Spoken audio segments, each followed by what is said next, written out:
Hello to my beloved English teacher, my friend. So my name is Ng Jun Quan.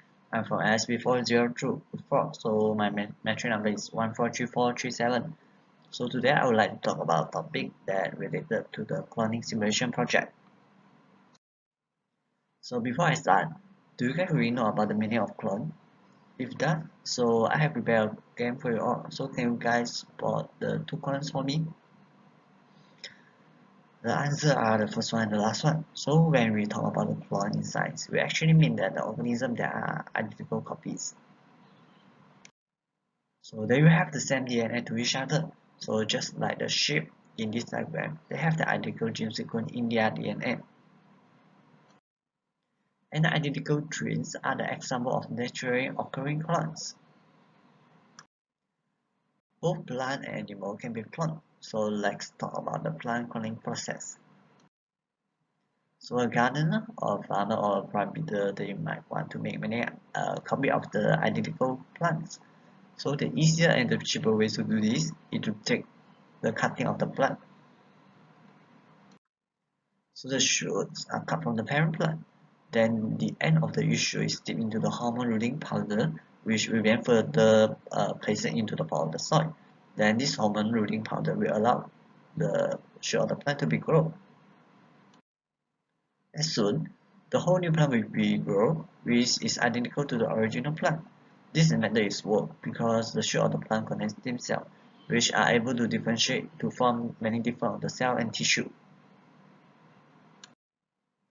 However, the plant breeder might want to produce hundreds of the plant from only small pieces of the plant tissue.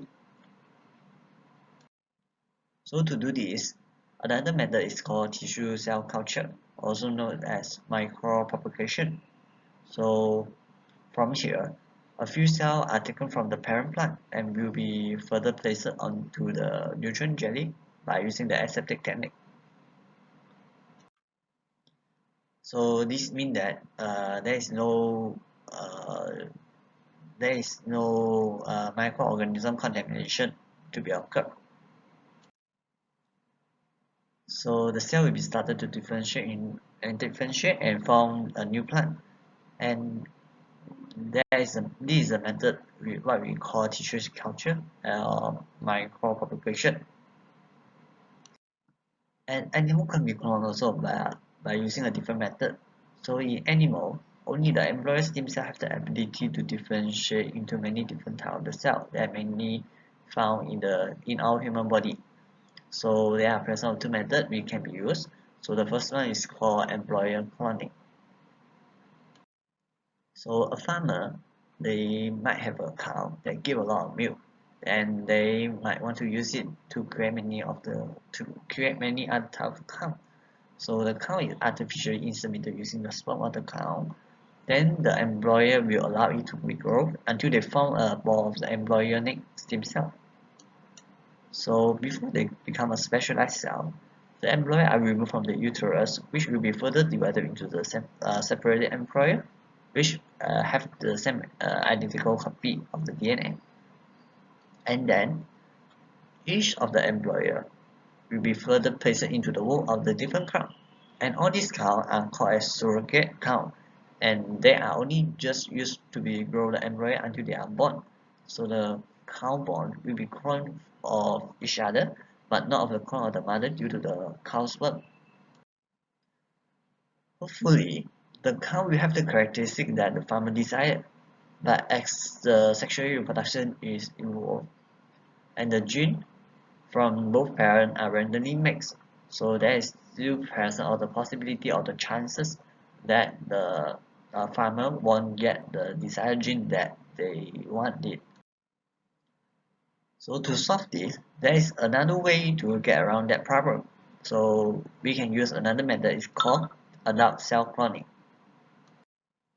So this method is very popular and was used to form a clone of an adult animals. So you might hear about the name Dolly. It's a sheep.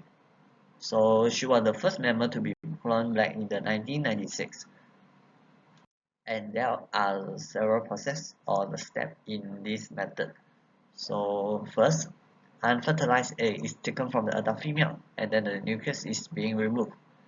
Then the body cell, such as the skin cell, is then taken from different adult, and the nucleus is being removed also.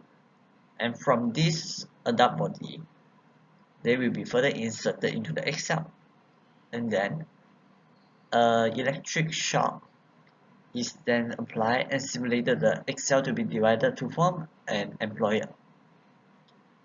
And this employer cell contains the same genetic information as the adult body cell. So when the employer has developed into the ball of the cell, it will be inserted into the womb of the adult female, also known as adult surrogate, to continue its development. And the baby was born with a clone of the adult that is donated to the body cell because it has the same DNA. However, this technology is very controversial and raises many ethical issues. One way is that it could be used to clone humans, and many questions has been raised by the society.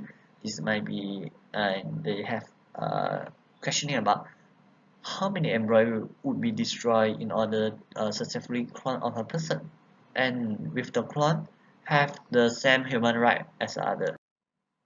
So in conclusion, we have looked at what is a clone and what is the different method that used to clone plant and tissue.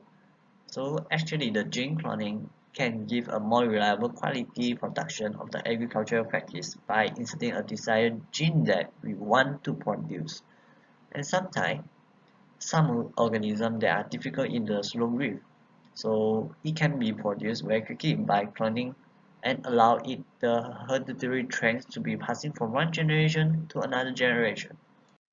So that's all for me. Thank you very much. I hope you guys enjoy my video.